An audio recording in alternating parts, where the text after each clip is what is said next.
Hello, welcome, welcome back. It's Sarah from Roadworthy.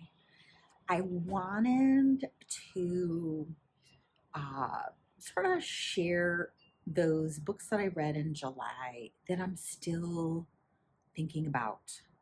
Um, yeah, sort of the highlights, shall we say. I read 12 books in July.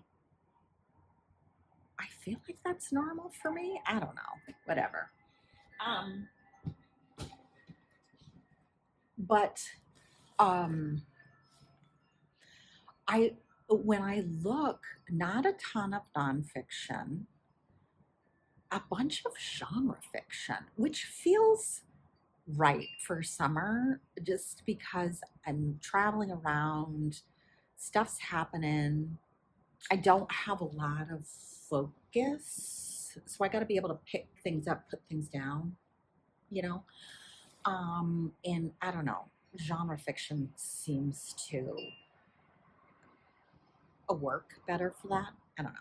Anyway, one of the books that I want to talk about is Catherine Arden's The Warm Hands of Ghosts. I really, really liked this book. And and it was interesting because after this book, I listened to The Whalebone Theater by Joanna Quinn and Strange Eventful History by Claire Massoud.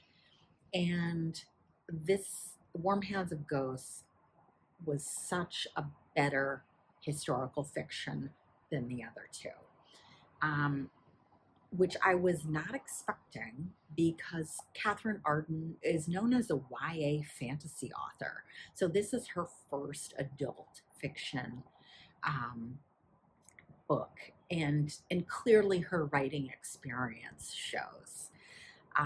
This is a book about two siblings from Halifax in World War II. And, um, this is a ghost story that's not a ghost story. Um, this is really a story about post traumatic stress and, and trauma. And the ghosts are, I think, as a reader, the ghosts, I think, are a metaphor for that trauma. There's You're sometimes left wondering, is this like a post traumatic stress, like hallucinatory event, or is this a ghost? um, but the descriptions of World War II, the battle descriptions, Freddie is a soldier, and did I say World War II? World War One. Freddie is a soldier in the trenches, and the description of what happens to him is it's gripping, it's stressful, it's tense, and her descriptions about his trauma are just really, really well done. And then his sister is a nurse, uh, and and again, her wartime experiences are equally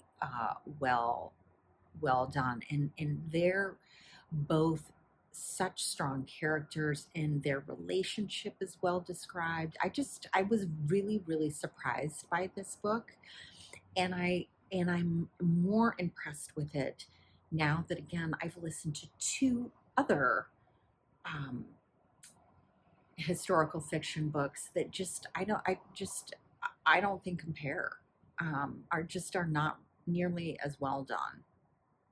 So I want people to pick up Warm Hand of Ghosts by Catherine Arden. The next one that I will talk about is Annie Bot by Sierra Greer.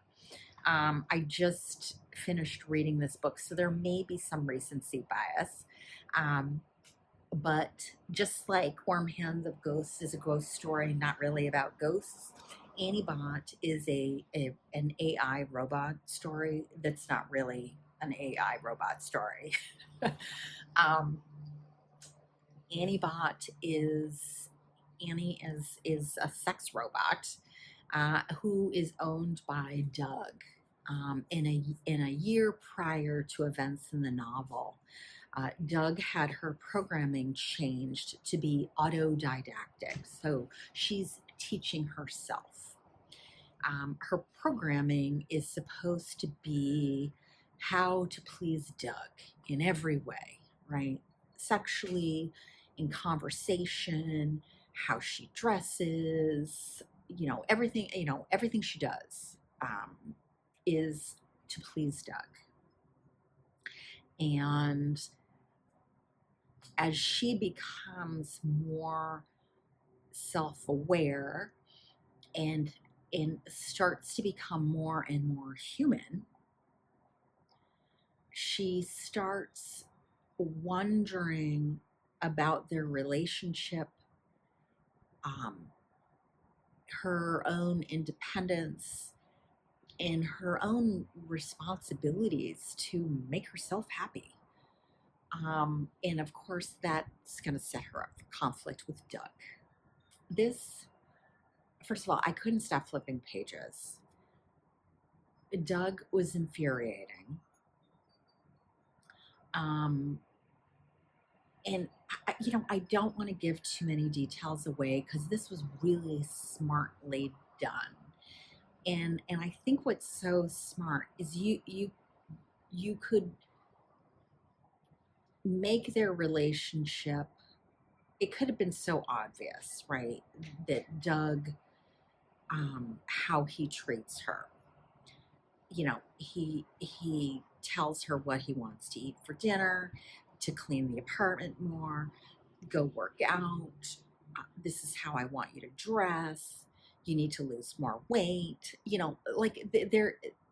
But the relationship is more subtle than that. And again, I don't want to say too much. And this book is very smart. Um, and many Goodread reviewers, and I completely agree. There was moments of their conversations where I was like, "Oh my God, I've had that conversation." Like it, yeah. This book was quite a surprise for me, and it's about love and ownership and yeah, personal agency.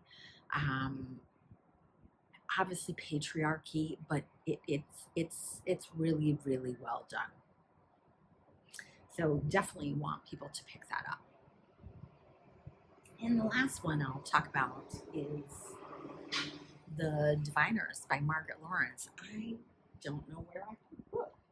Anyway, this was a buddy read with Lindy from Magpie Reads and Maya from Maryland, Maya Mendoza. And we just had a delightful time reading this. Um, it, it is fairly autobiographical in that many of the details of our main character, Morag Gunn, her life are things that happened to Margaret Lawrence. But this too is a dual timeline narrative. We have Morag in the present day um, with her like 18-year-old daughter, and then the earlier timeline is Morag, her growing up, um, first in Manahuaca, um, to foster parents, and then her um, eventually going to college, moving away, getting married, getting divorced, going through all of the things that women go through. Um, it, it's very feminist. It is a Canadian classic. and is Margaret Lawrence's fifth book in the Manawanka cycle. I really, really loved it. It's funny. There are some heartbreaking moments, funny moments, um, infuriating moments. Her ability to hit different emotional states is masterful. The dialogue, her descriptions, some of the nature writing, just it's clear why Margaret Lawrence is so revered as a writer in Canada. I loved it. And I mentioned to Lindy that Margaret Lawrence's books are not available in my library, which seems kind of crazy for such a well regarded author. And I'm not that far from Canada. Anyway. And so Lindy went out and checked out some of the free little libraries in her neighborhood. And in the second one, she found 7 books, a Margaret Lawrence bonanza. So I'm kind of excited to read the rest of the books in the Manawanka cycle. Although these are kind of small trade paperbacks, I'm hoping that I'll be able to read them with my reading glasses. I don't know.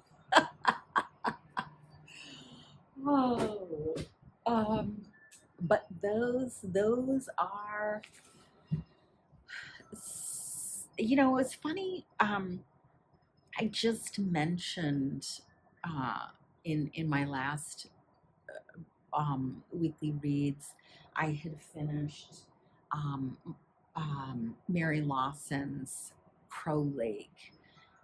And she's another well-regarded Canadian author. And there were moments in her book where I kept thinking of Margaret Lawrence. The nature writing, these quiet, understated books, these books focused on women and women's lives. I felt like, oh, clearly Mary Lawson owes a debt to Margaret Lawrence. And their names are very similar now that I'm trying to say them back to back. So those are really, I think, the 3 books that I wanted to really highlight from my July reading that I want more people to pick up. Thanks so much for watching, and catch you in the next one. Bye.